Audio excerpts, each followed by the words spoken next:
आणिक दुसरे मज नाही आता, आणिक दुसरे मज नाही आता, नेमलिया चित्तापासून या पांडुरंग ध्यानी पांडुरंग म्हणी, जागृती सोपनी पांडुरंग, पडिले वळण इंद्रिया सखळ, पडिले वळण इंद्रिया सखळ, भाव तो निराळा नाही दुजा, पांडुरंग ध्यानी पांडुरंग म्हणी, जागृती सोपनी पांडुरंग. तुका म्हणे नेत्रे केली ओळखण, तुका म्हणे नेत्रे केली ओळखण, तटस्थ हे ध्यान विटेवरी, पांडुरंग ध्यानी पांडुरंग म्हणी, जागृती सोपनी पांडुरंग. विठ्ठल विठ्ठल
महायोग पीठे तटे भीमरत्यम, वरम पुंडलीकाय धातून मुनींद्रे, समागत्य तिष्ठम तमानंद कंदम, परब्रह्मलिंगम.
प्रथम नमन दुसरे चरण संतांची, त्यांच्या कृपादाने कथेचा विस्तारू, बाबाजी सद्गुरु दास तुका, जयांची केली स्मरण, होय सकळ विद्येचे अधिकरण, तेची वंदू श्री चरण श्री गुरूंचे ते नमस्कार होऊन आता. नमो ज्ञानेश्वरा, नमो ज्ञानेश्वरा, ज्ञानेश्वरा, नमो ज्ञानेश्वरा, नमो ज्ञानेश्वरा.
मस्तक माझे पायावरी या वारकरी संतांच्या, या वारकरी संतांच्या. अनेक दुसरे मज नाही आता, अनेक दुसरे मज नाही आता, नेमलिया चित्तापासून या पांडुरंग ध्यानी पांडुरंग म्हणी, जागृती स्वप्नी पांडुरंग. पडिले वळण इंद्रिया सखळ, पडिले वळण इंद्रिया सखळ, भाव तो निराळा नाही दुजा. पांडुरंग ध्यानी पांडुरंग म्हणी, जागृती स्वप्नी पांडुरंग. तुका म्हणे नेत्रे केली ओळखन, तुका म्हणे नेत्रे केली ओळखन, तटस्थ हे ध्यान विटेवरी. पांडुरंग ध्यानी पांडुरंग म्हणी, जागृती स्वप्नी पांडुरंग. प्रस्तुत प्राप्त संप्राप्त प्रसंगी कीर्तन रूपी सेवेकरिता निवडलेला अभंग. जगमान्य जगतवंदिने जगद्गुरु तुकोबराया, पाचवा वेद जगद्गुरु तुकोबराया. अनेक संतांनी त्यांना उपमा द्यावी, अनुरेणू या तो कडा तुका आकाश एवढे, इतके असणारे मोठे तुकोबराया. यांचं फार नाही, 4च चरणाचा अभंग आजच्या तुमच्या आमच्या सेवेकरिता निवडलेला आहे. विठ्ठल विठ्ठल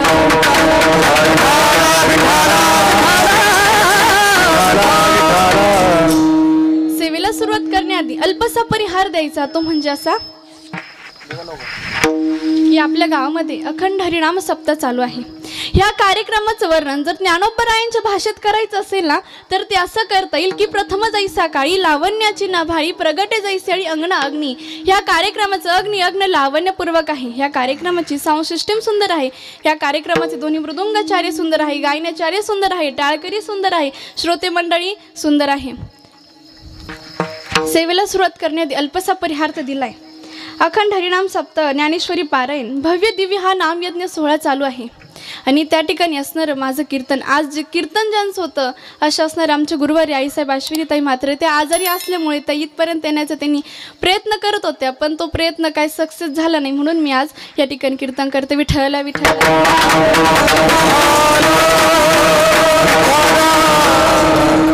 ह्या अभंगाचा आपण थोडासा अर्थ जाणून घेऊ की ह्या अभंगामध्ये तुकोबराय काय सांगतात. अनेक दुसरे मज नाही आता देवा, मला तुझ्याशिवाय कोणीच आवडत नाही. अनेक दुसरे मज नाही आता, नेमलिया चित्त पासून या. कारण माझं चित्त तुझ्याकडे लागलं आहे. मी तुझ्यासाठी संसार सोडला, संसाराला लात मारली, मग माझं चित्त तुझ्याकडे लागलंय. म्हणून मी पांडुरंग ध्यानी पांडुरंग म्हणी, जागृती स्वप्नी पांडुरंग. देवा, माझं चित्त जेव्हा तुमच्याकडे लागलं ना, तेव्हा मी फक्त पांडुरंग रायाचं स्मरण करत होतो, नामस्मरण करत होतो. पांडुरंग ध्यानी पांडुरंग म्हणी, जागृती स्वप्नी पांडुरंग. पडिले वळण माझ्या इंद्रियांना, माझ्या शरीराला वळण पडले. पडिले वळण इंद्रिया सखळ, भाव तो निराळा नाही दुजा. पांडुरंग ध्यानी पांडुरंग म्हणी, जागृती स्वप्नी पांडुरंग. तुका म्हणे नेत्रे केली ओळखन, माझ्या नेत्रांना दाखवून दिलंय की हा देव आहे, याचं मला भजन करायचंय. तुका म्हणे नेत्रे केली ओळखन, तटस्थ हे ध्यान विटेवरी. पांडुरंग ध्यानी पांडुरंग म्हणी, जागृती स्वप्नी पांडुरंग. विठ्ठल विठ्ठल.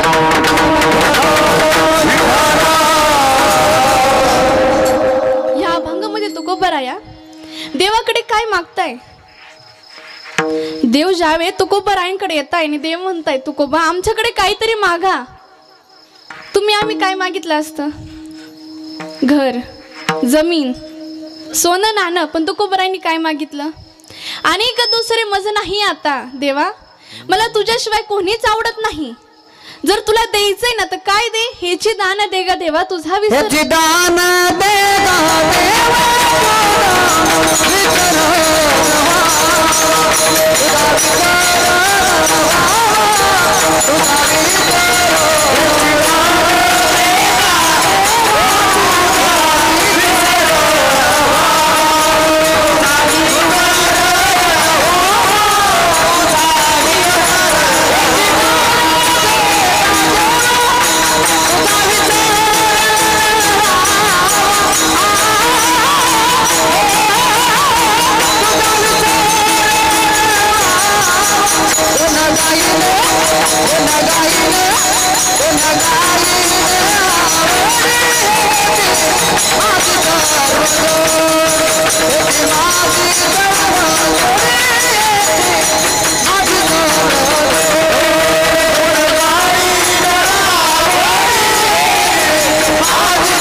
देवा तुझा विसर न व्हावा, गुण गाई नावाडी ह्याची माझी सर्व जोडी. आपण देवाकडे काय मागितलं असतं? देव जर आपल्याकडे आले असते, देवाने जर विचारलं असतं तुला काय पाहिजे, तर आपण काय मागितलं असतं? ह्याची दान दे ग देवा, शेजाऱ्याला कोरोना व्हावा आणि त्याचा बंगला माझा व्हावा, हे मागितलं असतं ना. पण तुकोबराया देवाकडे काय मागताय? तुकोबराया देवाला सांगताय काय मागावं देवाकडे, काय मागावं देवाकडे. आपण जे देवाकडे मागतोय त्याची अपेक्षा देवाला आधीच पाठ असते.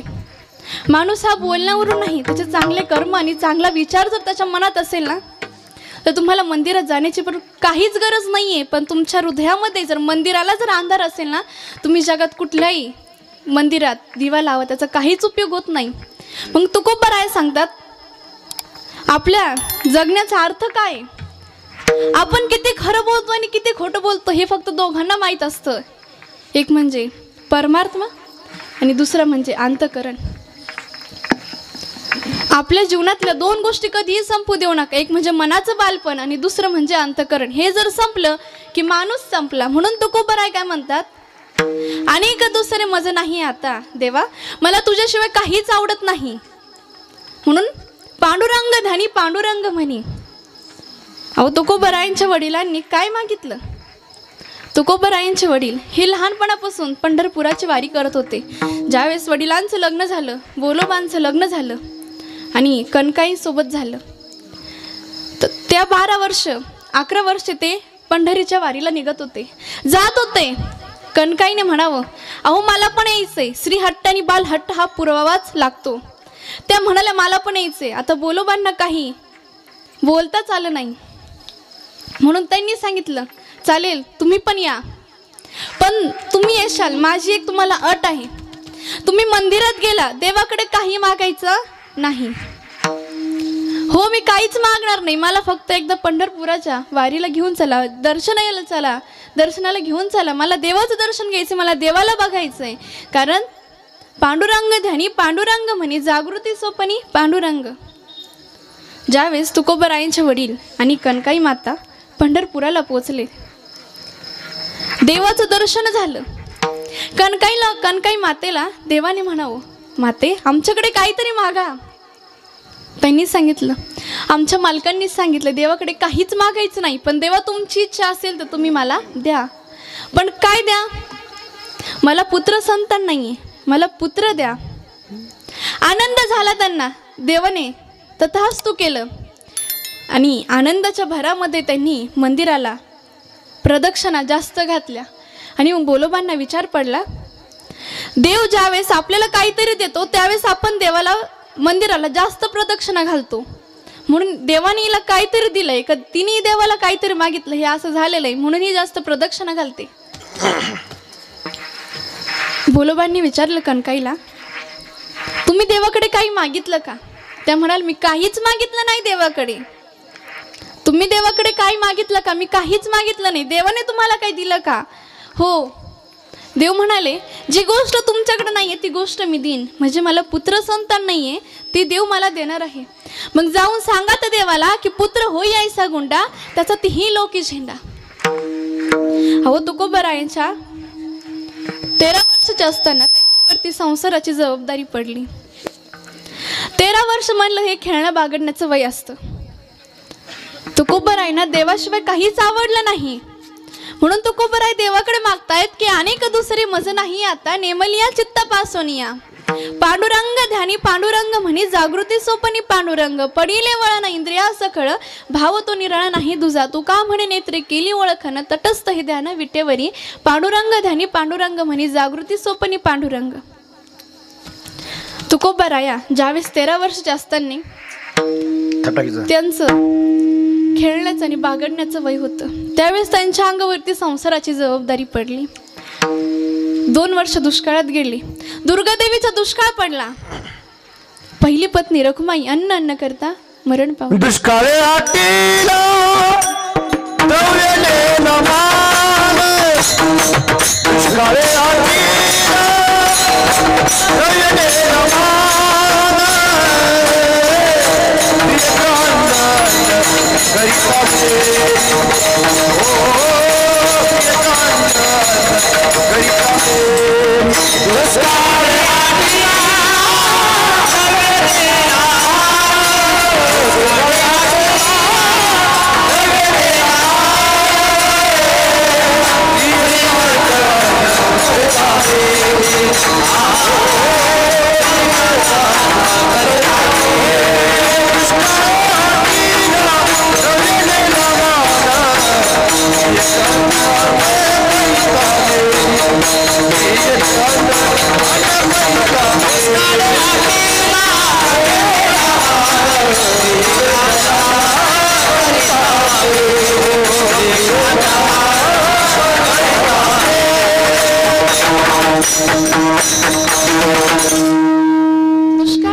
द्रव्य नेला मान, स्त्री की अन्न अन्नकरिता मेली. ऐकून तर एक मुलगा मेला. किती दुःख तुकोबरायांवरती होतं.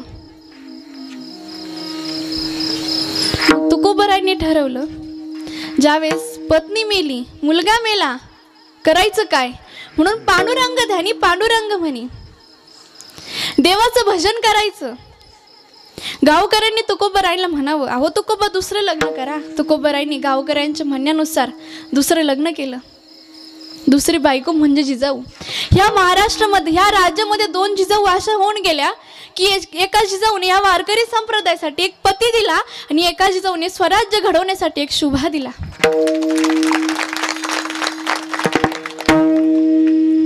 अहो त्या जिजाऊ मासाहेब भंडारा डोंगरावरती भाकर घेऊन जात होत्या. अहो तुकोबरायांनी गाथा लिहिला.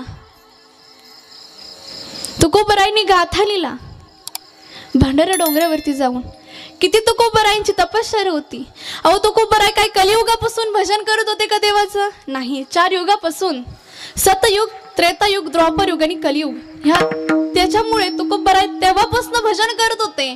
म्हणून तुकोबरायला घेण्यासाठी पांडुरंग राय आले होते, भगवंत आले होते वैकुंठाला घेऊन जाण्यासाठी. भक्ती कशी करावी? तुकोबराय म्हणतात, भक्ती करायची असेल ना तर आधी काय करावं? भक्ती ते नमन, वैराग्य तो त्याग. भक्ती भक्ती म्हणजे काय? अहो तुकोबरायांनी ह्या भूतळावरती बऱ्याच लोकांना नम्र केलंय. नम्र झाला भूता तेने कोंडिले अनंता. आपण नम्र झालो असतो का? नाही. तुकोबरायांनी नम्र केलंय. तुकोबराय देवाकडे मागताय. ज्यावेळेस तुकोबरायांची परिस्थिती जे होतं ते सगळं लोकांना वाटून दिलं. कारण तुकोबराय म्हणतात, आम्हा घरी धन शब्दांचीच रचने, शब्दांचे शस्त्र यज्ञ करू. आमच्या घरी धन आहे, आमच्या घरी ते शब्दांचं धन आहे. म्हणून तुकोबराय देवाकडे काय मागतात? अनेक दुसरे मज नाही आता, नेमलिया चित्त पासून या. देवा तुम्हाला द्यायचंय ना. देव तुकोबरायांच्या घरी येत होते. तुकोबरायांना म्हणायचे, अहो तुकोबा आमच्याकडनं काहीतरी मागा ना. तुकोबराय म्हणायचे, देवा मला काहीच नको. अहो काहीतरी मागा ना. देवा मला काहीच नको. तो कमनिया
तुका म्हणे काही न मागू आणि तुझे पायी सुख सर्व आहे.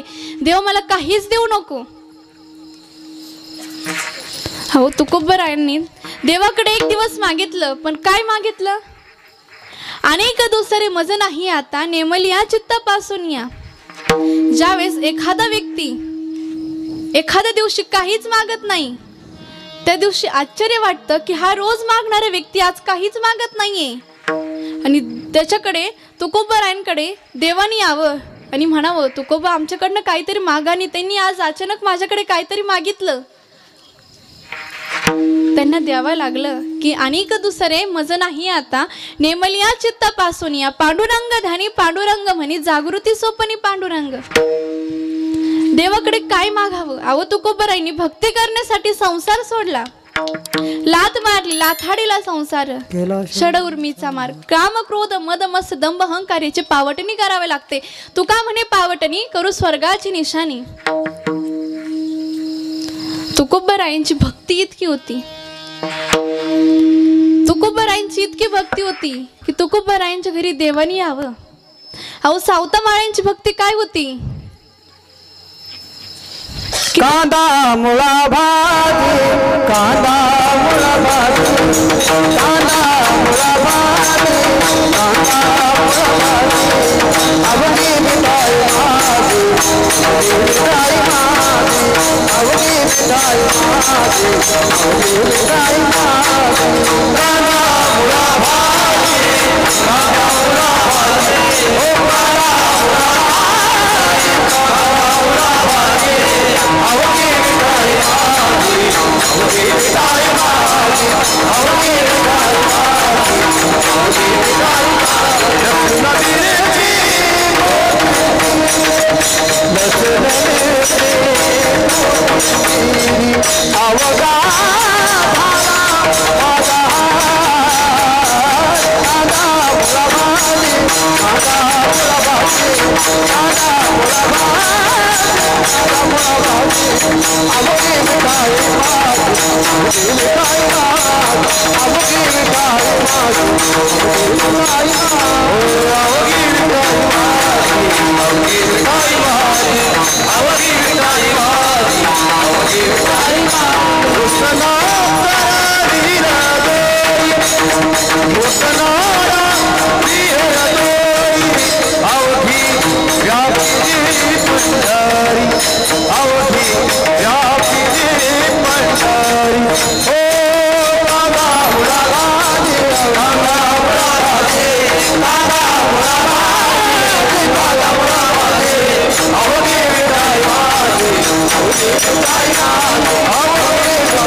कांदा मुळा भाजी अवघी मिठाई माझी.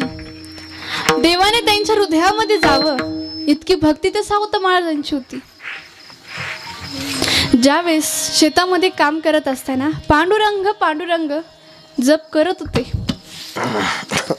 देवाने यावं आणि सावता महाराजांना म्हणावं, अहो सावता माझ्या पाठीमागे 2 चोर लागले. सावता महाराजांनी म्हणावं, अहो देवा तुम्ही भगवंत आहात, तुमच्या हातामध्ये सगळं काही, तुमच्या मागे चोर लागलाय. देवा तुमच्या पाठीमागे चोर लागणं अशक्य गोष्ट आहे देवा. देवाने म्हणावं, अरे सावता खरंच माझ्या पाठीमागे चोर लागलेत. कोणते 2 चोर होते? एक नामधारक, एक ज्ञानधारक, म्हणजे एक ज्ञानोबराया आणि एक नामदेव महाराज. हे 2 चोर मला शोधताय, मला कुठेतरी लपव, अशा ठिकाणी लपव तिथे मी दिसलो नाही पाहिजे, तिथे लपव, कारण त्यांना मी सगळीकडे दिसणार आहे. सावता महाराजांनी म्हणावं, देवा तुम्हाला असे कुठल्या ठिकाणी ठेवू की तुम्ही दिसणार नाही? अहो देवा तुम्ही सगळ्या घटाघटामध्ये तुम्ही आहात, अशी कुठली गोष्ट नाहीये की तुम्ही त्याच्यात नाही येते.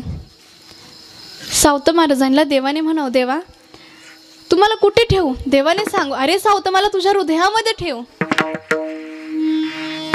सावता महाराजांनी ते खुरपणं घेतलं, आपली हृदय कापलं आणि त्याच्यामध्ये देवाला ठेवलं.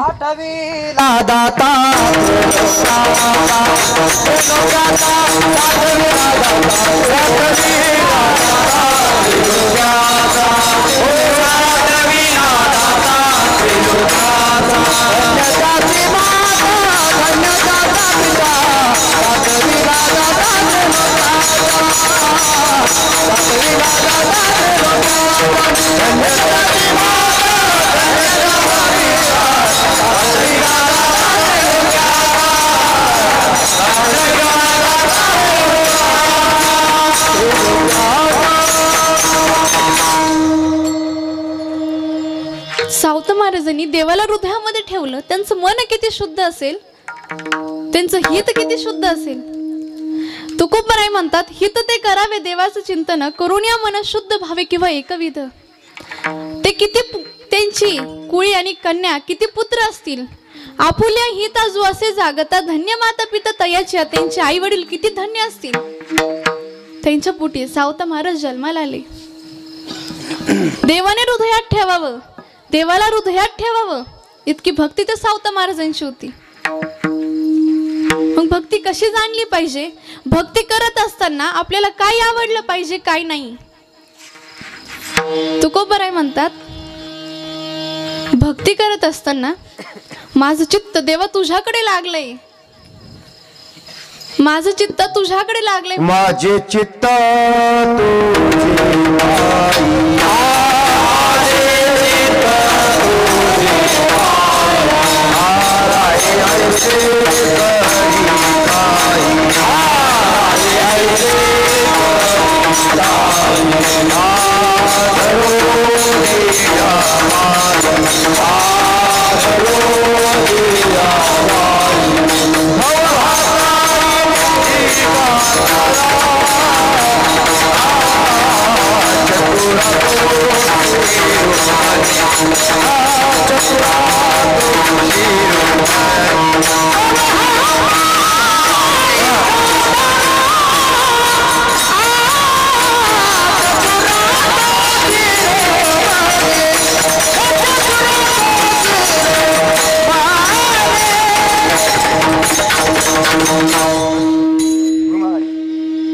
देव इतका चतुर आहे, इतका चतुर आहे. एका दृष्टांताच्या याच्यातून तुम्हाला पटवून देते की देव किती चतुर आहे. एक कथा करण्यासाठी एक ब्राह्मण त्या गावामध्ये गेले. कथा सांगत असताना त्यांनी आपलं स्पष्ट मत लोकांना मांडायचं होतं. लोकांना विचारलं, मी माझं मत तुमच्यापर्यंत पोहोचवू का, मांडवू का? तर लोकांनी स्पष्टपणे नकार दिला. त्या ब्राह्मणाला जरा राग आला. कथा ऐकायची सोडून सगळे निघून गेले ज्याच्या ज्याच्या घरी. आता ब्राह्मण एकटा कथा कोणाला सांगू शकतो, श्रवण करण्यासाठी पाहिजे म्हणून त्यांनी काय केलं, गावाच्या बाहेर गेले. तिथे गणपतीचं मंदिर होतं. खूप सुंदर असं गणपतीच्या मंदिरामध्ये त्यांनी ग्रंथ सोडला आणि कथा सांगायला सुरुवात केली. 6वा दिवस ज्या दिवशी उजडल्यानंतर शंकराने गणपतीला म्हणावं, का हो गणपती, तुमच्याकडे देव चतुर, देव चतुर, देव किती चतुर आहे. तुमच्याकडे ब्राह्मण तुम्हाला कथा सांगायला येत आहे म्हणून म्हणजे तुम्हाला त्यांना काहीतरी देणगी द्यावा लागेल. गणपती बाप्पाने सांगितलं शंकराला, मी त्यांना 1 लाख रुपये देणार आहे. किती देणार आहे बोलत चला, किती देणार आहे? 1 लाख रुपये मी त्यांना देणार आहे. आणि हे सगळं ऐकलं सावकाराने. सावकाराने ऐकलं. सावकार म्हणाला, उद्याच ब्राह्मणाच्या घरी जायचं. उद्या कशाला, आजच जायचं. ब्राह्मणाच्या घरी जायचं, कथाकारकाच्या घरी जायचं आणि त्याला 75,000 रुपये काय करायचे, गुत्ती द्यायची. ते 75,000 रुपये त्याला द्यायचे. म्हणजे देव काही त्यांना 1 लाख रुपये देणार आहेत, त्याच्यातले मला किती उरतील, 25. म्हणजे हे पण आणि ते पण मला भेटतील. सावकाराच्या मनात हा प्रश्न निर्माण झाला. सावकार सकाळी निघाले ब्राह्मणाच्या घरी, कथाकारकाच्या घरी गेले आणि विचारलं, तुम्ही 6 दिवस झाले, 6 दिवस झाले तुम्ही देवाला कथा सांगताय, तुम्हाला काहीतरी दिलं पाहिजे ना. म्हणून हे बघा, मी हे तुम्हाला 75,000 रुपये घेऊन आलोय. पण मग एक अट आहे, देव ज्यावेळेस तुम्हाला 1 लाख रुपये देईल त्याच्यातले मला 25,000 रुपये द्यायचे. त्या ब्राह्मणांची पत्नी म्हणाले, हो काहीच हरकत नाही, देणार ना.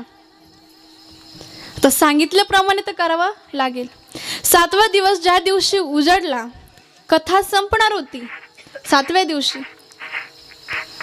6 वाजता कथा संपली. 7 वाजले, देव काही पैसेच देईना. 8 वाजले, देव काही येईनाच. 9 वाजले, ब्राह्मणांनी म्हणावं, सावकार आता जाऊ का मी घरी.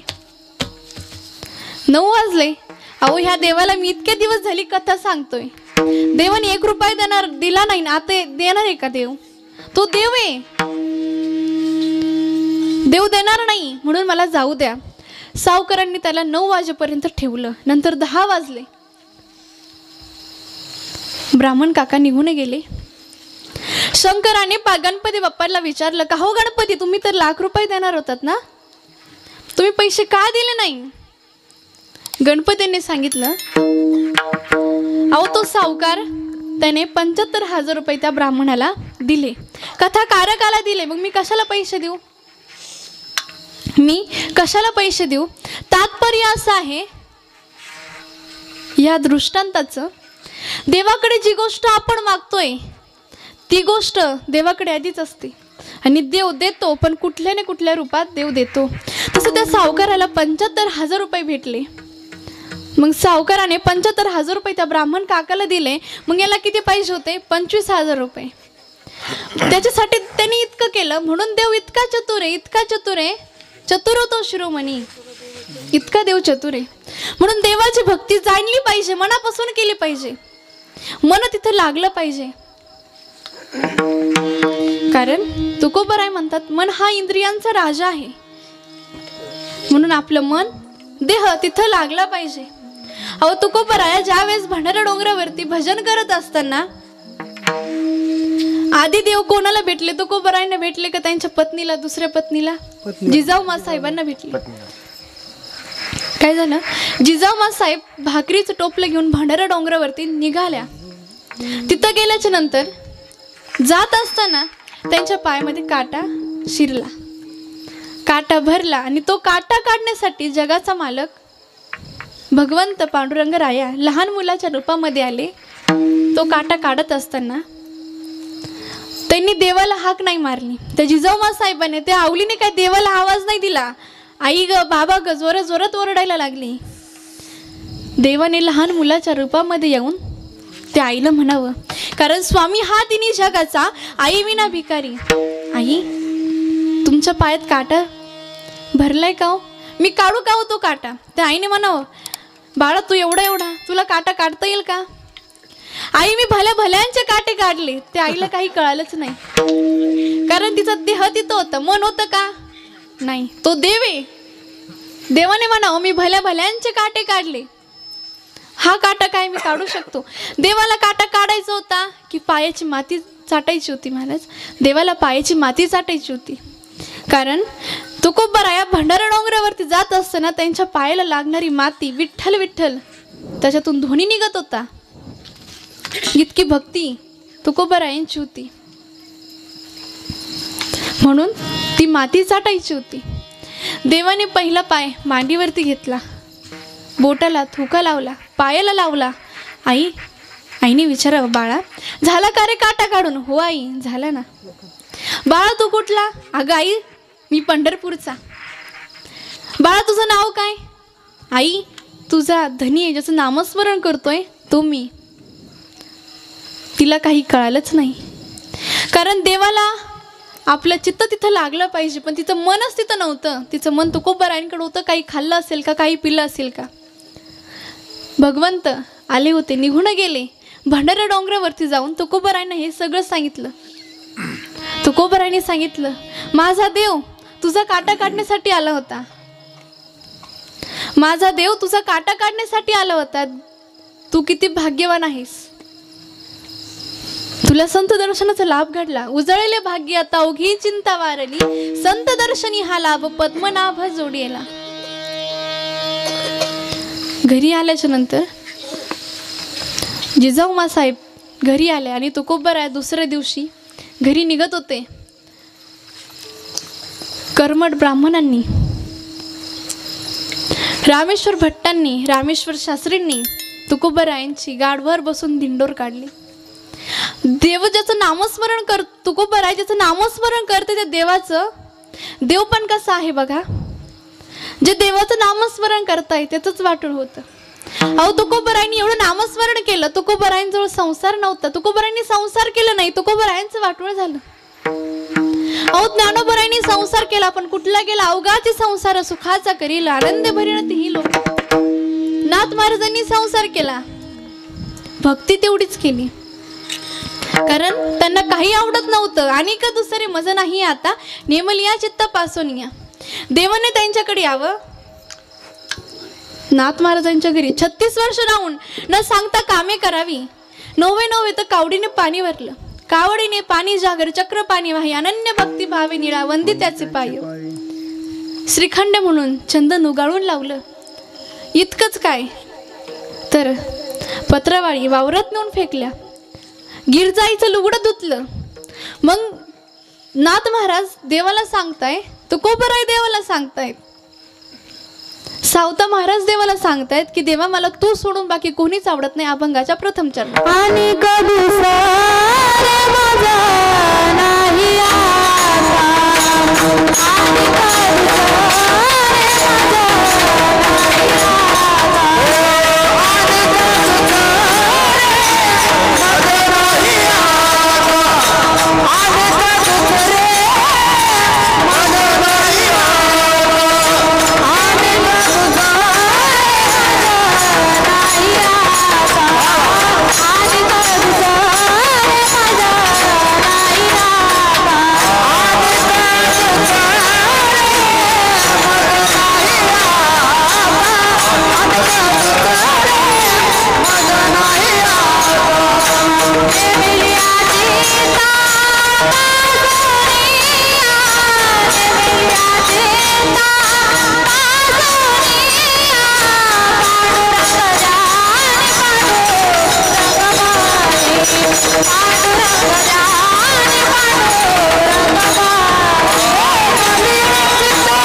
सारे माझा आता नेमलिया चित्तापासून या पांडुरंग ध्यानी पांडुरंग म्हणी जागृती सोपनी पांडुरंग.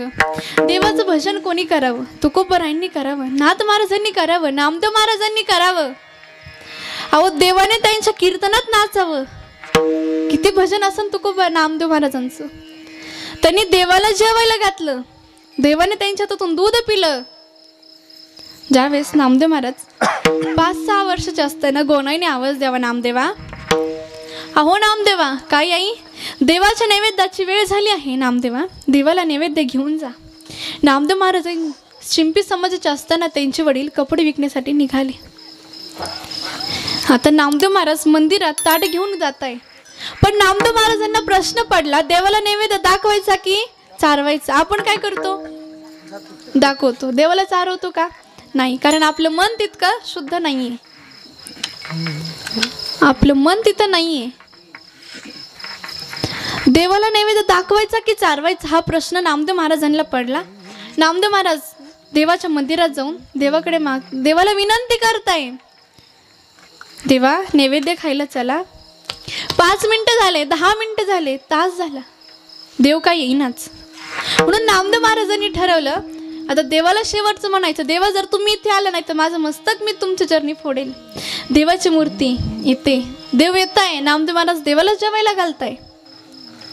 नोवे तो दूध प्यायला दिलं. दूध पिओ मोरे गोविंद.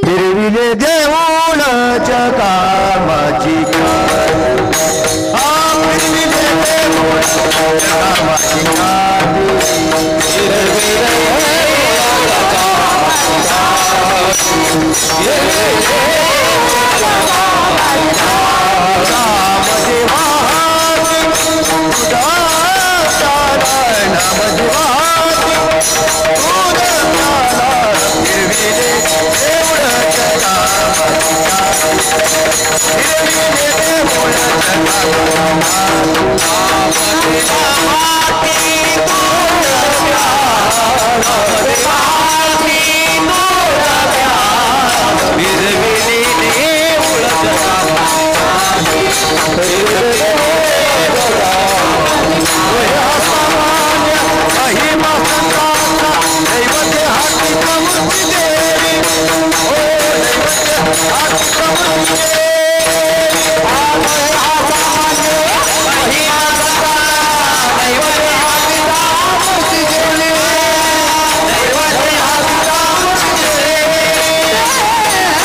देऊळ फिरवलं, देवाला जेवायला घातलं, देवाला दूध दिलं.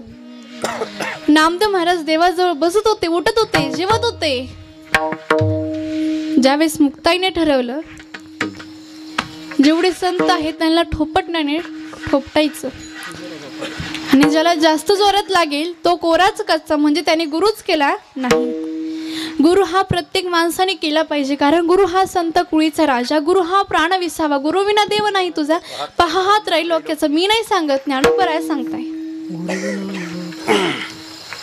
गुरु सुखाचा सागर आहे, ध्येयाचा डोंगर आहे, तो कधीच डळमळत नाही, त्याला गुरु म्हणावं. ज्याने गुरु नाही केला त्याचा जन्म वाया गेला. म्हणून मुक्ताईने ठरवलं की सगळ्यांना ठोपटण्याने ठोपटायचं. आता मुक्ताबाईने सगळ्यांना ठोपटण्याने ठोपटायला सुरू केलं. नामदेव महाराजांना जास्त जोरात लागलं. नामदेव महाराज रडत रडत देवाकडे गेले आणि देवाला सांगताय, देवा मुक्ताईने सगळ्यांना मारलं देवा, पण कोणालाच लागलं नाही, मलाच का लागलं? ती मला कोरच कच्च म्हणते. का म्हणते देवा? तुम्ही तर माझ्यासोबत असता. देवाने म्हणावं, अरे नामदेवा तू तुझ्या आयुष्यात गुरु केला नाही म्हणून ती तुला कोरा कच्च म्हणते. अहो देव, मला गुरु करायची काहीच गरज नाहीये, कारण तुम्ही माझ्यापाशी आहात. देवा मला गुरु करायची काहीच गरज नाहीये, कारण तुम्ही माझ्यापाशी आहात. मला काय गरज गुरु करण्याची? नाही नामदेव, तुला गुरु करावा लागेल. देवा तुम्ही सांगितल्याप्रमाणे मी गुरु करतोय, पण मी कुठे जाऊ? नामदेव महाराजांना औंढनाथ नागाला जायला सांगितलं. नामदेव महाराजांना सांगितलं देवाने, अहो नामदेवा, जो पहिला व्यक्ती तुम्हाला भेटेल ना तो तुमचा गुरु. तर नामदेव महाराज औंढनाथ नागाला निघाले. तिथे जाऊन पहिला व्यक्ती जे नामदेव महाराजांना भेटले ते येसोबा खेचरजी. अहो पिंडीवरती पाय ठेवून आणि देवाचं भजन करतोय, हर हर महादेवाच्या पिंडीवरती पाय ठेवून त्याचंच भजन करतोय. नामदेव महाराजांना जरा राग आला आणि त्या येसोबा खेचरजींना म्हणावं, का हो बाबा, त्या पिंडीवरती पाय ठेवून इतकं जप करताय तर पिंडीवरून पाय काढा ना. नामदेव महाराजांना म्हणावं, अरे नामदेव, माझ्यात जीव राहिला नाही, माझ्यात अवसान राहिलं नाही, जरा उचल ते पाय आणि जिथं पिंड नाही तिथे ठेव. आता देवाने सांगितल्याप्रमाणे पहिला गुरु, पहिला व्यक्ती जो असेल तो तुझा गुरु. नामदेव महाराजांनी म्हणावं, मी देव सोडून, आई वडील सोडून यांच्या कोणाच्याच पायाला हात लावलेला नाहीये, पण देवाने सांगितल्याप्रमाणे तुमचे पाय उचलतो, जिथे पिंड नाही तिथे पाय ठेवतो. पण काय चमत्कार झाला, जिथे पाय तिथं पिंड, जिथे पाय तिथं पिंड. नामदेव महाराजांनी तिथे अभंग लिहिला की तन मेरी सुई मन मेरे धागा, खेचरजी के चरणों पर नामा शिंपी लागा. कारण त्यांचं चित्त देवाकडे होतं. अहो शबरी मातेचं चित्त ते देवाकडे होतं. ज्यावेळेस शबरी मातेचं लग्न ठरलं, पहिल्याच्या काळामध्ये पूर्वी लहानपणीच लग्न व्हायची. शबरी मातेचं लग्न ठरवलं आणि लग्नाच्या मंडपामध्ये इकडे 7 बोकडं आणि इकडे 7 बोकडं बघितले. आणि शबरी मातेने म्हणावं, बाबा हे बोकडं लग्नाच्या मंडपात काय करताय? अगं शबरी, आपण जातीने आदिवासी आहोत म्हणून उद्याच्या लग्नासाठी आणि आज वराडांसाठी काही कापायचे आहेत. शबरी मातेला हे ऐकून धक्का बसला. माझ्यामुळे जर एवढं सगळ्यांचा जीव जात असेल तर मला लग्न करायचं नाही. त्याच रात्री शबरी माता अरण्यात निघून गेल्या. तिथं गेल्यानंतर मातंग ऋषीच्या आश्रमामध्ये जाऊन झाडून घ्यायच्या, रांगोळी काढायच्या. पण हे सगळं करतोय कोण म्हणून मातंग ऋषीचे शिष्य हे बघण्यासाठी रात्रभर जागी राहिले. 3 वाजता शबरी माता तिथे आश्रमामध्ये जाऊन झाडून घ्यायची, रांगोळी काढायची. आणि त्या शबरी मातेला पकडलं. कारण पांडुरंग ध्यानी पांडुरंग म्हणी, जागृती सोपनी पांडुरंग. देव सोडून मला कोणीच आवडत नाही, आणि का दुसरे मज नाही आता, नेमलिया चित्त पासोनिया, पडिले वळण इंद्रिया सखळ. देवा माझ्या इंद्रियांना तुझं वळण पडले. म्हणून शबरी माता झाडून घेत होती, रांगोळ्या काढत होती. आणि तिला मातंग ऋषींच्या समोर नेलं. मातंग ऋषींनी विचारलं की शबरी, तू ज्याचं नामस्मरण करते प्रभू रामचंद्राचं, ते तुला एक ना एक दिवस भेट देतील. तू त्याचं भजन कर. शबरी माताने गुरूंनी सांगितल्याप्रमाणे अरण्यामध्ये जाऊन तिथे खायला तिला काही नव्हतं. कंदमुळं खात होती, कवळ्या कवळ्या झाडांची पानं खात होती शबरी माता. आपण शबरी झाल्याशिवाय आपल्याला कळणार नाही किती तिने कष्ट केले असतील, किती काय केलं असेल तिने. अहो ती शबरी माता देवाचं भजन करत असताना तिला एक दिवस प्रभू रामचंद्रांचं दर्शन घडलं. तिने एक दिवस नदीवर, तिथे एक नदी होती, तिथे तिथून पाणी आणत होती. एक दिवस पाणी आणत होती आणि ते काही साधूंनी, काही ऋषींनी बघितलं.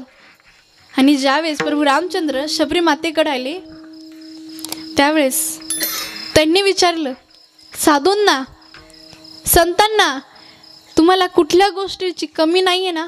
त्यांनी सांगितलं, देवा, इथे एक आदिवासी एक मुलगी असते, ती त्या नदीवरती जाऊन पाणी पिती, पाणी घेऊन येते, ते पाणी सगळं अपवित्र झालं आहे देवा, तेवढं पवित्र करा. देवाने त्यांना सांगितलं, अरे ती शबरी, ती माझं भजन करती, मी त्या पाण्याला पवित्र करण्यापेक्षा माझी शबरी त्या पाण्याला पवित्र करेल. इतकी शबरीची भक्ती होती महाराज. तिच्यासाठी देवाने यावं. देवाने उष्टे बोरं त्या शबरी मातेची खाल्ली. ऐका महिमा आवडीची, बोरे खाई बिलिनीची, थोर प्रेमाचा भुकेला हाची दुष्काळ तया आला. देवाला काहीच आवडत नाही. देवाला काय आवडतं तर देवाचं भजन केलेलं आवडतं. म्हणून आपण सगळ्यांनी एकदा भजन करू. विठ्ठल विठ्ठल.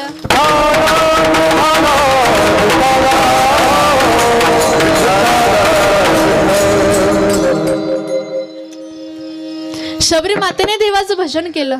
अहो जनाबाईने देवाचं भजन केलं. नामदेव महाराजांच्या कीर्तनात देवाने नाचावं. नामदेव कीर्तन करी देवनाथ पांडुरंग. नामदेव कीर्तन करी देवनाथ पांडुरंग. नामदेव कीर्तन करी पुढे देवनाथ पांडुरंग. नामदेव कीर्तन करी पुढे देवनाथ पांडुरंग. आदमी मने नामदेवा बोला, मने मने नामदेवा बोला.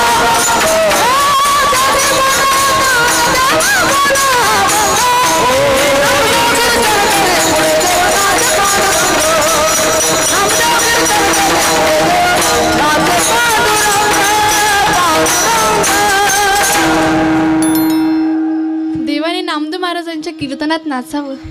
किती नवल असेल नामदेव महाराजांचं. अहो शबरी मातेकडे देव येत होते, प्रभू रामचंद्र येत होते. ते प्रभू रामचंद्र कोणाचा मुलगा होता? कौसल्याचा रामबाई. कौसल्याचा रामबाई, कौसल्याचा राम, कौसल्याचा रामबाई, कौसल्याचा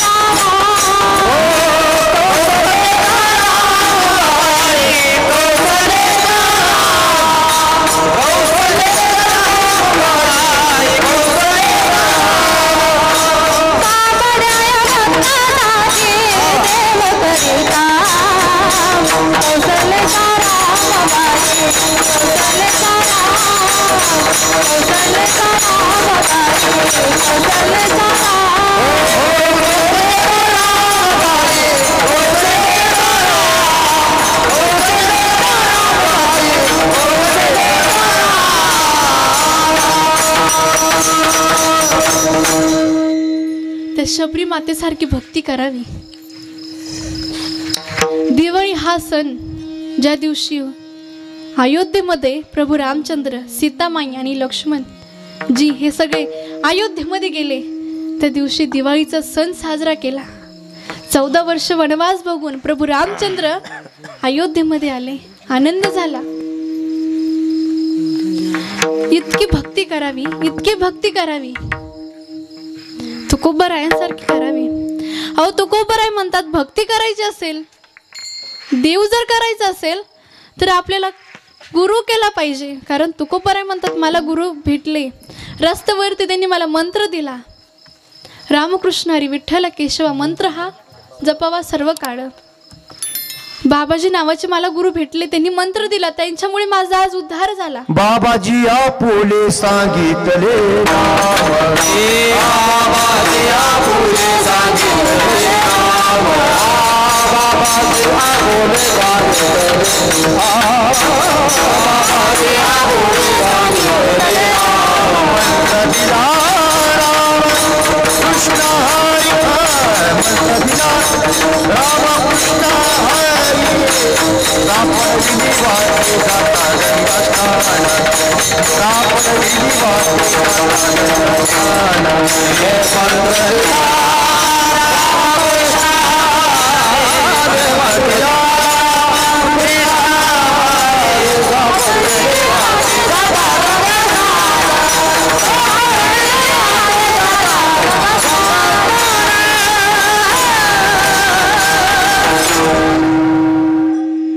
त्यासाठी गुरु करावा लागतो. अहो ज्ञानोबरायांनी ज्ञानेश्वरीमध्ये पहिल्या अध्यायामध्ये वर्णन केलंय की मज हृदय सद्गुरु जेने तारील हा संसार पुर म्हणून विशेषात धरू विवेकावरी. इतकंच काय तर ज्ञानोबरायांनी जवळपास 22-23व्या गुरुचंच वर्णन केलंय. कारण गुरु हा संत कुळीचा राजा, गुरु हा प्राण विसावा, गुरुविना देव नाही तुझा पाहत राहील लोक्याचा. त्याच्या पुढे जाऊन ज्ञानोबरायांनी गुरुचं वर्णन केले 15व्या अध्यायामध्ये. ज्ञानोबराय गुरुलाच का जाणता, गुरु का करावा. कारण तुकोबराय म्हणतात आपुला तो एक देव करून घ्यावा तेने विना जीवा सुख नव्हे. अहो सुख सुख म्हणजे काय आणि सुख समाधान आहे कुठे तर देवाच्या भजनामध्ये आहे. वैष्णवा संगती सुख वाटे जीवा आणि कमी देव काही नेने गायनाचे उडे आपुलिया छंदे मनाचे आनंदे आवडीने लाज भया शंखा दुरावीला मानन कळे साधनी परते. तुका म्हणे आता आपुल्या सायसे आम्हा जगदीशे सांभाळावे. कारण सुख वैष्णवांमध्ये आहे. तुकोबराय म्हणतात ज्यावेळेस मी संसार सोडला त्यावेळेस मला सुख कळालं, समाधान कळालं, देव करून घ्यायचा कळाला. म्हणून तुकोबराय म्हणतात आपुला तो एक देव करून घ्यावा तेने विना जीवा सुख नव्हे. एरती माईके दुःखाची जनती. आपल्या आयुष्यामध्ये दुःख येणारच आहे, ते जाणार आहे. कारण ज्ञानोबराय म्हणतात जैसे जीर्ण वस्त्र सांडीजे मग नूतन वेडीजे तैसे देहांत राहते स्वीकारीजे चैतन्यनाथे. हे शरीर काय या मृत्यू लोकामध्ये जे उगलय ते त्याची नाश होणारच आहे. येते नाही उरहाने अवतार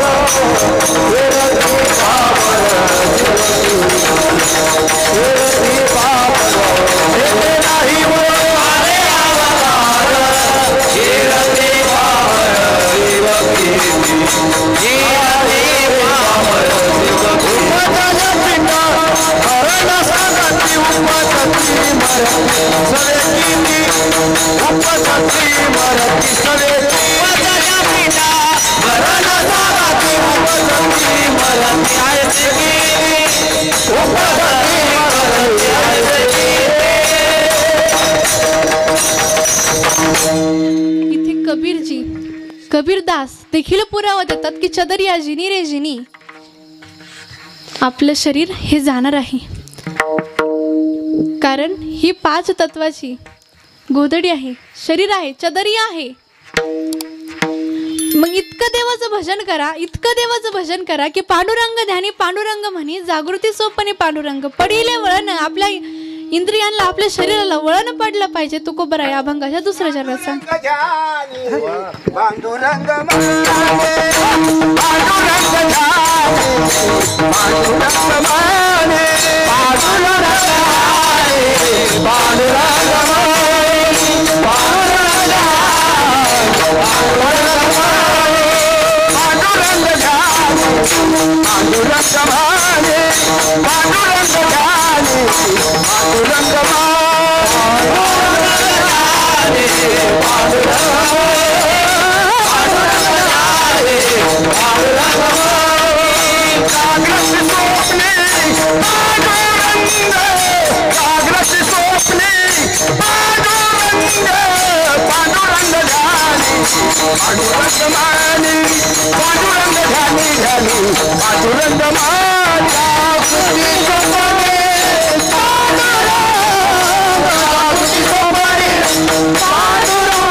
भजन केलं पाहिजे. पांडुरंग ध्यानी पांडुरंग मनी जागृती सोपनी पांडुरंग पडिले वळण इंद्रिया सकळ भाव तो निराळा नाही तुझा. आपला भाव इतका शुद्ध पाहिजे, इतका शुद्ध पाहिजे, तुकोबरायांसारखा, ज्ञानोबरायांसारखा, जनाबाईसारखा, मुक्ताबाईसारखा, मीराबाईसारखा.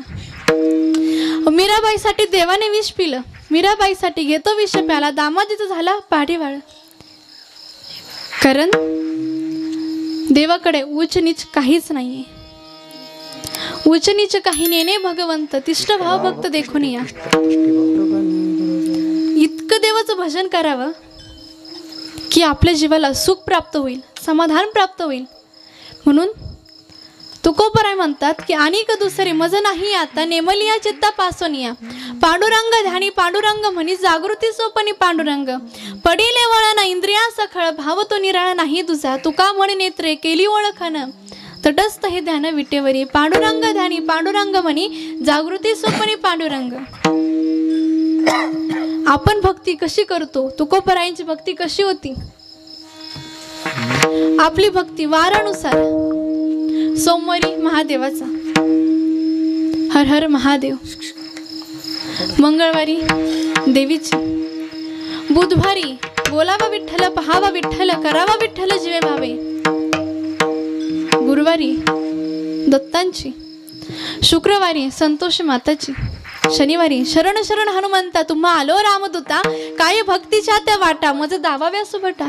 रविवारी अहम वाग्या सोहम वाग्या वारी हो वारी माझं मनारी देवा.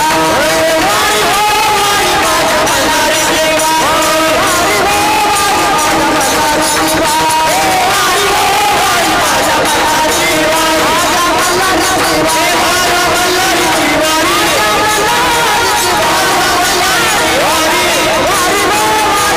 मनारी देवा.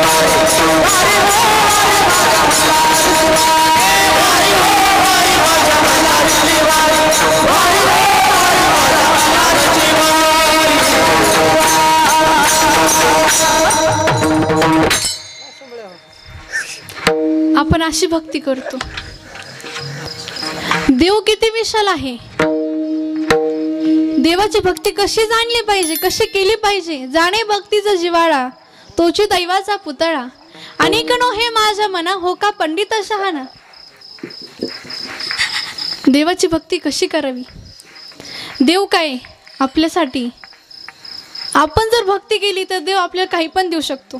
कारण देवाला एवढं दिलं तर देव सगळं देऊ शकतो.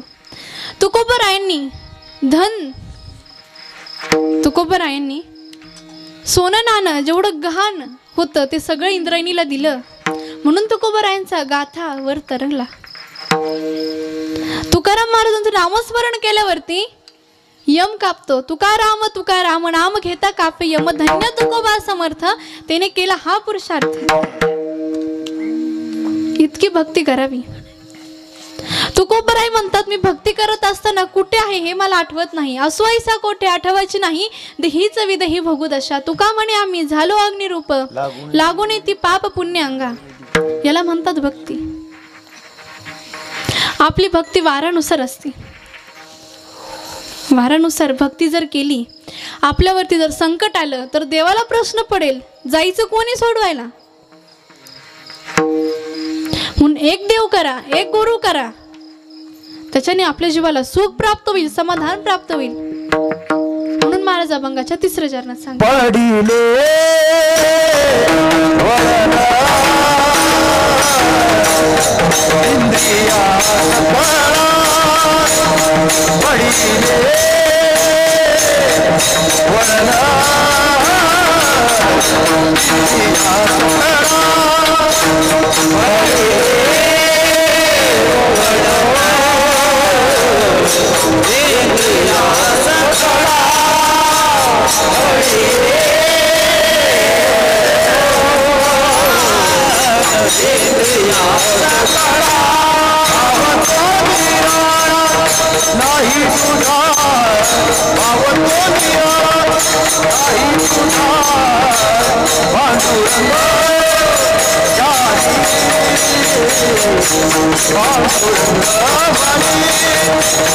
पांडुरंग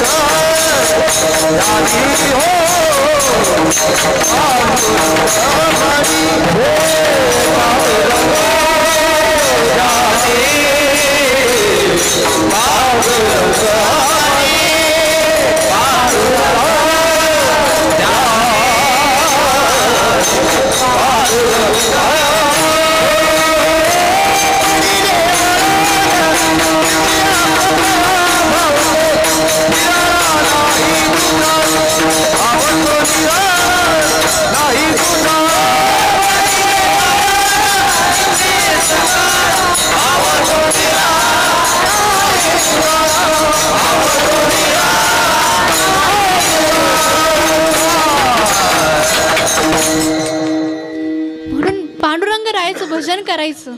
सगळ्यांनी एकदा वर हात करून देवाचं आपण भजन करू. सगळ्यांनी वर हात करा. विठोबा